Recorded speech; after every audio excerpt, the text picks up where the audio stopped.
Hello dear students, as you know that I'm Ahmed Raza, English trainer of Oxford classes. Today again I have come with another video.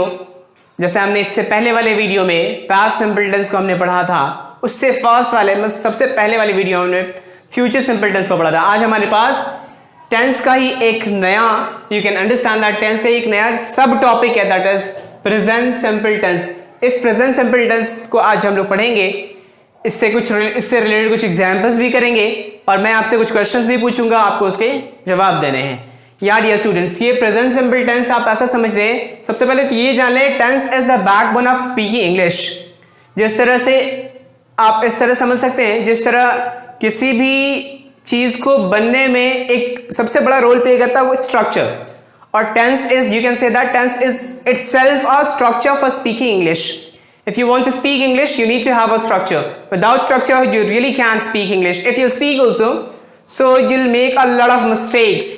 And speaking English without any mistake with correct pronunciation, that is very important. So if you really want to minimize and remove your mistakes from your speaking, so yes, you have to focus on your tense very much. So आज हम लोग past simple tense के बारे में शुरू कर रहे हैं. तो चलिए जानते हैं ये past simple tense क्या होता है. This is a kind of a tense जिसमें हम ऐसा समझ सकते हैं, जिस किसी सेंटेंस के आखिर में ता है, ती है, ते है, ते हो, ती हो, ता हूं, ती हूं, ये सारे वर्ड्स आ जाएं, सो हम उसे, उन सारी चीजों को हम लोग प्रेजेंट सिंपल टेंस के रूल्स के अकॉर्डिंग पढ़ते हैं. सो आप ये जानिए कि प्रेजेंट सिंपल टेंस का रूल्स क्या क्या होता है. Let's see.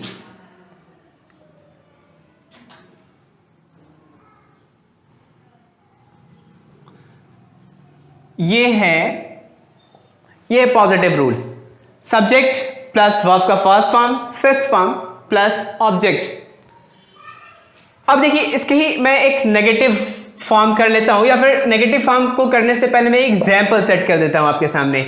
ये देखिए, जिस किसी सेंटेंस के आखिर में ता है, ती है, ते है, इस तरह की चीज आ रहे हैं, मैं आपके सामने एग्जाम्पल रख रहा हूं कि इसी को फोकस करते हुए हम लोग एक सेंटेंस को चूज कर लेते हैं. जैसे कि वह, या फिर तुम इंग्लिश बोलते हो, तुम इंग्लिश बोलते हो. लिख लेते हैं एग्जाम्पल. तुम इंग्लिश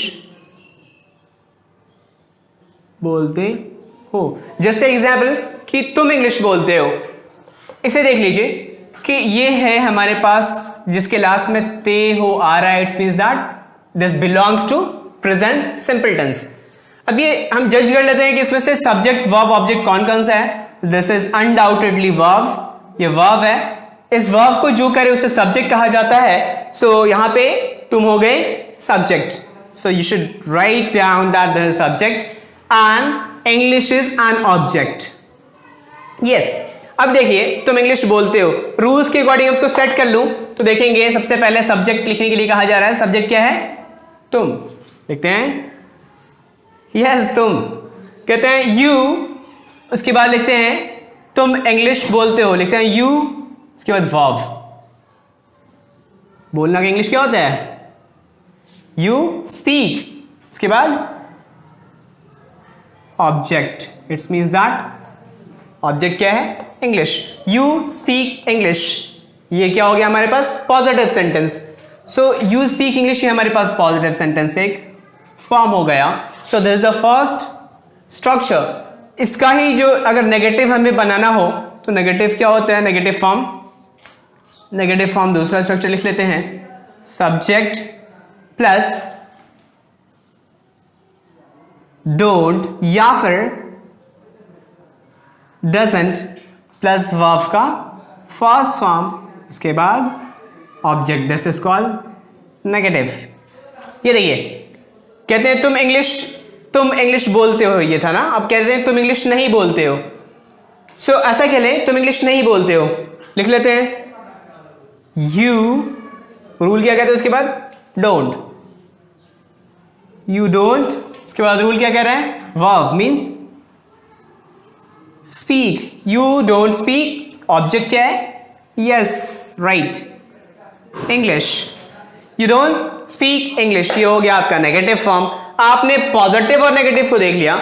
इसी तरह इंटरोगेटिव भी हमारे पास, इंट्रोगेटिव फॉर्म लिख लेते हैं और इससे ही related I hope so that कि आप सारे एग्जांपल्स इजीली कर पाएंगे। मैं सिर्फ रूल्स लिख दे रहा हूं, डू या फिर डज।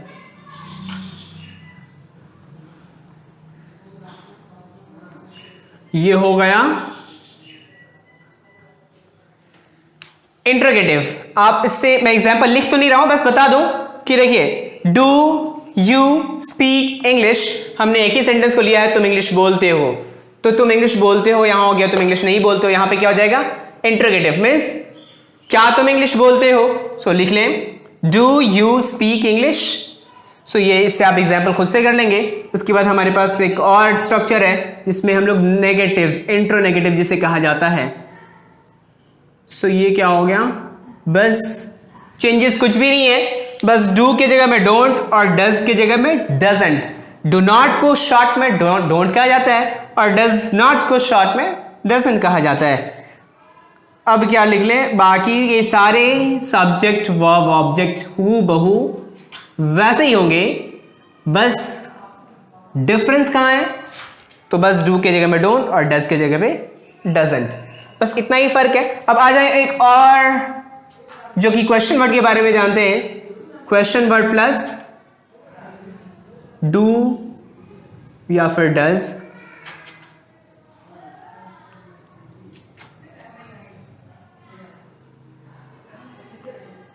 ये रहा क्वेश्चन वर्ड और last that is question word plus negative. अगर क्वेश्चन वर्ड प्लस नेगेटिव कर रहा हूं सो बस डू की जगह में क्या हो जाएगा, डू की जगह में बस हम लोग क्या लिख देंगे, डोंट, और डज की जगह में डजंट। डू के जगह पे डोंट और डज के जगह पे डजंट, और बाकी के सारे rules you know very well कि वैसा ही होगा, plus negative. So I hope so that कि आपको इसमें किसी भी तरह का कोई भी प्रॉब्लम नहीं आने वाला। एग्जाम्पल फिर से बता दूं, तुम इंग्लिश बोलते हो, यू स्पीक इंग्लिश, तुम इंग्लिश नहीं बोलते हो। यू डोंट स्पीक इंग्लिश, क्या तुम इंग्लिश बोलते हो।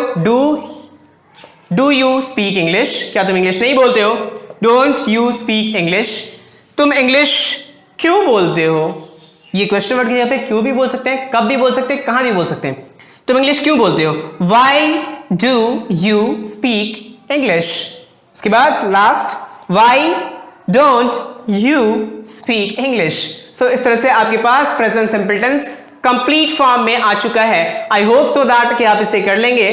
और एक लास्ट पॉइंट जो मैं बताना चाहता हूं वो है सब्जेक्ट के बाद जो हमारे पास है वर्ब का first form and fifth form. हम ये कैसे समझेंगे कि वर्ब का फर्स्ट फॉर्म कहां यूज करेंगे और फिफ्थ फॉर्म कहां यूज करेंगे। उससे पहले ये कि आखिर ये फिफ्थ फॉर्म होता क्या है ये जानिए, वर्ब का first form and fifth form. सबसे पहले ये जान लीजिए वर्ब का first form and fifth form होता क्या है। जैसे मैं कह लूं गो, बस वर्ब के फर्स्ट फॉर्म में एस या फिर ईएस को जोड़ करके जो फॉर्म बनता है वर्ब का उसे हम वर्ब का फिफ्थ फॉर्म कहते हैं, that is called the fifth form of the verb. जैसे गो का गोज हो गया, कम का हो जाएगा बस कम्स, ईट का हो जाएगा ईट्स। तो इस तरह से आप इसे आसानी से जोड़ सकते हैं। एक ट्रिक दे दूं, जैसे मैंने बताया कि वर्ब के फर्स्ट फॉर्म में एस या फिर ईएस को जोड़ करके फिफ्थ फॉर्म बनाया जाता है। तो आखिर कैसे समझेंगे कि किसमें एस जोड़ना है और किसमें ईएस जोड़ना है। बहुत सिंपल लॉजिक मैं आपको दे रहा हूं, एक छोटा सा ट्रिक। जिस किसी वर्ड के आखिर वाला वर्ड अगर कॉन्सोनेंट होता है तो उसमें बस एस यूज करेंगे। अगर आखिर वाला वर्ड कॉन्सोनेंट नहीं वॉवेल होता है, जैसे ओ, ये वॉवेल क्या होता है, ए ई आई ओ यू। अगर कोई वर्ड वॉवेल हो जाता है तो उसमें ई एस जोड़ देते हैं, और अगर कॉन्सोनेंट हो जाता है तो उसमें बस एस जोड़ देते हैं। आई होप सो आप समझ गए हैं कि इसमें वर्ब, कौन से वर्ब में एस और कौन से में ई एस जोड़ा जाता है। एक और एग्जांपल, जैसे ये देख लें, डू का क्या हो जाता है, डी ओ, जस्ट बिकॉज ये वॉवेल है तो हमने इसमें यूज कर लिया ई एस। सो यस, ये वर्ब का फर्स्ट फॉर्म है, ये वर्ब का फिफ्थ फॉर्म है। ये तो आपने समझ लिया कि वर्ब का फर्स्ट फॉर्म क्या होता है, फिफ्थ फॉर्म क्या होता है। अब ये यूज क्या होता है इसे भी थोड़ा आप जान ले। आई होप सो कि आप इसे समझ चुके होंगे। मैं थोड़ा सा इधर से रेज कर रहा हूं। वर्ब के फर्स्ट फॉर्म और फिफ्थ फॉर्म को हमें समझना है। ये क्या होता है वर्ब का फर्स्ट फॉर्म और फिफ्थ फॉर्म, आप ये जाने। वर्ब का फर्स्ट फॉर्म और फिफ्थ फॉर्म यूज कहाँ किया जाता है?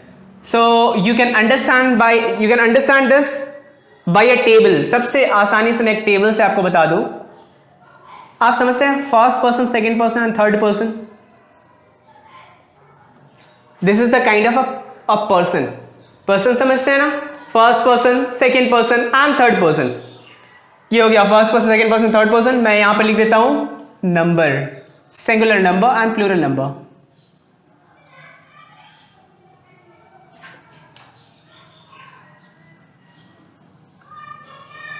ये हो गया singular number and plural number. This is first person, second person and third person. मैं आपको थोड़ा सा और बता दूं फर्स्ट पर्सन क्या होता है। फर्स्ट पर्सन उसे कहते हैं जो बोल रहा हो, या फिर मैं ऐसा कह लूं फर्स्ट पर्सन क्या क्या होता है। तो फर्स्ट पर्सन जो बोल रहा है उसे फर्स्ट पर्सन कहते हैं। कॉमनली आप जानते हैं इसे, जैसे मैं इंग्लिश बोलता हूं, मैं बात कर रहा हूं, मैं बता रहा हूं, सो मैं फर्स्ट पर्सन हूं। सेकंड पर्सन क्या होते हैं? फर्स्ट पर्सन मैं तन्हा अकेले भी हो सकता हूं। अगर मैं सपोज मैं एक टीम के साथ खड़ा हूं, मेरी टीम के साथ, for example I am standing with the faculties of Oxford classes, मेरी पूरे फैकल्टीज मेरे साथ हैं और मैं किसी पॉइंट पे बात कर रहा हूं कि हम लोग अपने पूरे फैकल्टीज के साथ मैं आपके इंस्टीट्यूशन में आऊंगा या फिर मैं आपके घर पे आऊंगा। सो हम लोग आपके घर पे आएंगे। बोल तो मैं ही रहा हूं लेकिन सबकी तरफ से ही बोल रहा हूं। I am just speaking on behalf of all my faculties. So वहां पे हमारा फर्स्ट पर्सन सिर्फ आई नहीं वी होगा। यस, फर्स्ट पर्सन आई और वी ये दोनों हो सकता है। सेकंड पर्सन क्या होता है? जैसे मैं कहूं कि आई विल टीच यू। सो मैं कह रहा हूं, मैं बोलने वाला हूं, that is the first person. आप सुनने वाले हैं। सुनने वाले को बहुत सारे मिसकंसेप्शन क्या होते हैं, लोग सोचते हैं कि जो बोलता है वो फर्स्ट पर्सन होता है और जो सुनता है वो सेकंड पर्सन होता है। नो, जो सुनता है वो सेकंड पर्सन, थोड़ा सा मिसिंग है। मैं आपको बता दूं सेकंड पर्सन क्या है। जो सुनता है वो सेकंड पर्सन जरूरी नहीं कि हो, हाँ जिसको बोला जाए, जैसे मैं कह रहा हूं, आपको बोल रहा हूं कि मैं इंग्लिश बोलूंगा। वैसे तो यहां पे बहुत सारे लोग सुन रहे हैं, यहाँ पे बहुत सारे लोग सुन रहे हैं, लेकिन अगर मैं आपसे बात कर रहा हूं, किसी एक पर्टिकुलर से बात कर रहा हूं, तो सेकंड पर्सन बस आप ही होंगे। जितने भी सुनने वाले लोग हैं जरूरी नहीं कि वो सारे के सारे सेकंड पर्सन हो जाएं। सेकंड पर्सन मींस दैट जो जिससे बात की जा रही हो। थर्ड पर्सन क्या होता है? जिसके बारे में बात की जा रही हो, जिसके बारे में बात की जा रही हो। सपोज मैं कह रहा हूं, मैं कहता हूं, सपोज यहां बहुत सारे लोग इस क्लासरूम में बैठे हुए हैं। मैं कह रहा हूं कि यस यू, आप जो है, सपोज वहां हमारे पास एक स्टूडेंट जो बैठा है, इसका नाम मैं सोच लूं कि Sakina you are a good student. वैसे तो बहुत सारे यहां पे स्टूडेंट्स बैठे हैं, मैं पॉइंट आउट कर रहा हूं Sakina you are a good student. बोलने वाला मैं हूं, I am the first person. सुनने वाले तो बहुत सारे लोग हैं ना, लेकिन बताइए सेकंड पर्सन कौन होगा? तो सारे सुनने वाले लोग सेकंड पर्सन तो नहीं हो जाएंगे ना। सेकंड पर्सन कौन होगा? सकीना होगी। एंड थर्ड पर्सन किसके बारे में बात हो रही है? तो हम जिसके बारे में कह रहे हैं उससे ही कह रहे हैं। या फिर ऐसा कहें, Sakina Rahul is a good boy. अगर ऐसा कह लूं, यहां पे पूरे क्लास में बहुत सारे लोग बैठे हैं और मैं कह रहा हूं कि सकीना, दैट राहुल जो वहां बैठा है ना, he is a good boy.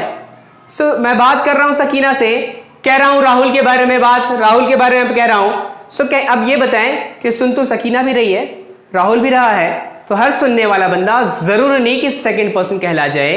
यहां पे Sakina is the second person and Rahul is the third person, because जिसको बोला जाए that is the second person और जिसके बारे में बोला जाए that is the third person.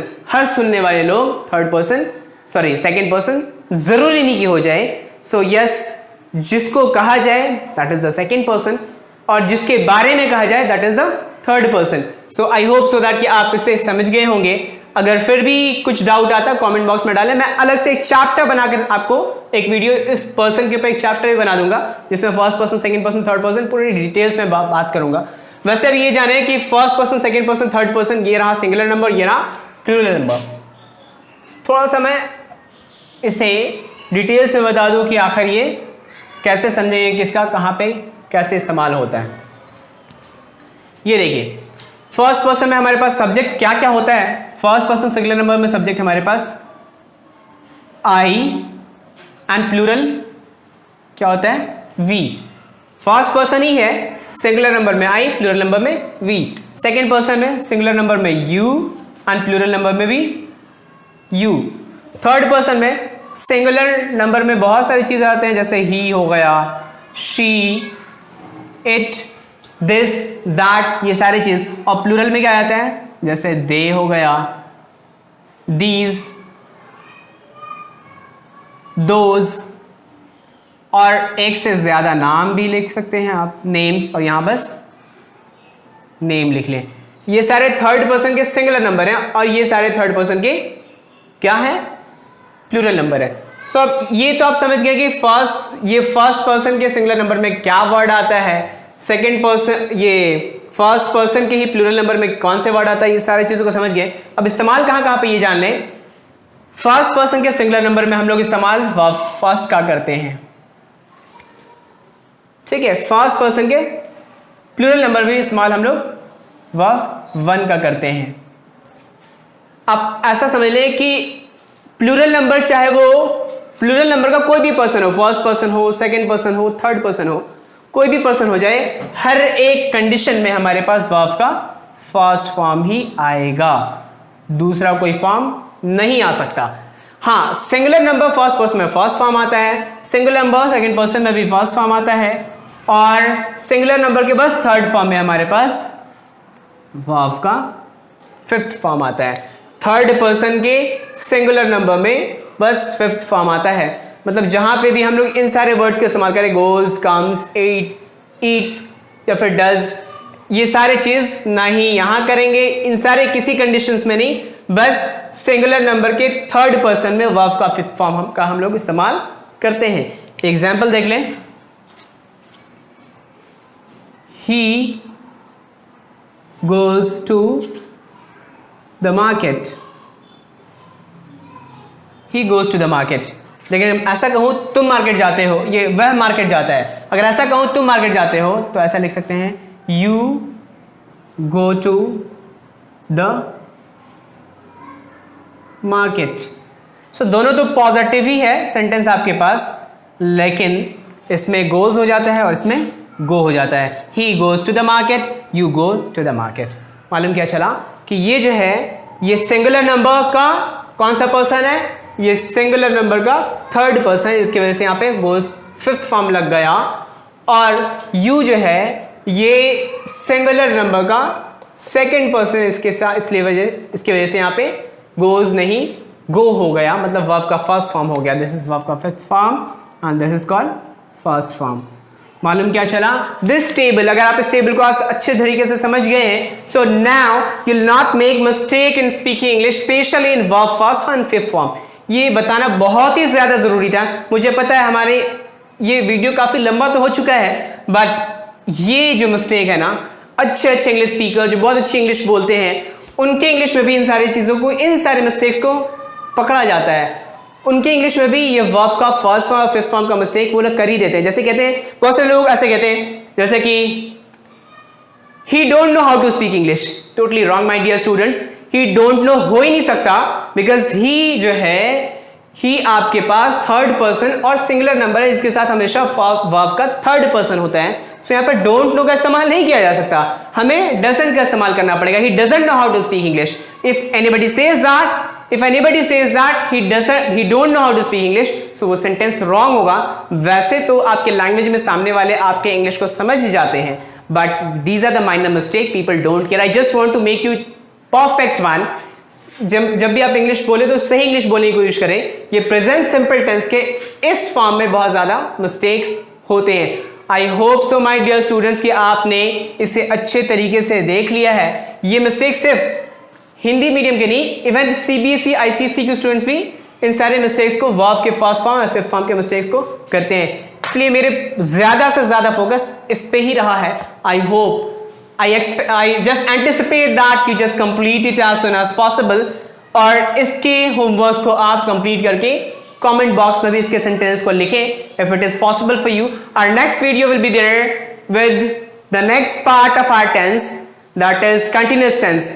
Next जो हम लोग शुरू करेंगे वो कंटिन्यूअस टेंस होगा, present past and future continuous, जिसमें हम लोग पूरे तरह से तीनों टेंस को, present continuous tense, past continuous tense and future continuous tense, will complete in the very next class. उसी नेक्स्ट क्लास में हम लोग तीनों चीज को एक साथ कंप्लीट करेंगे। This was quite important and quite confusing, so that's why it took much time for this, and I hope so that you have understood. Thank you very much.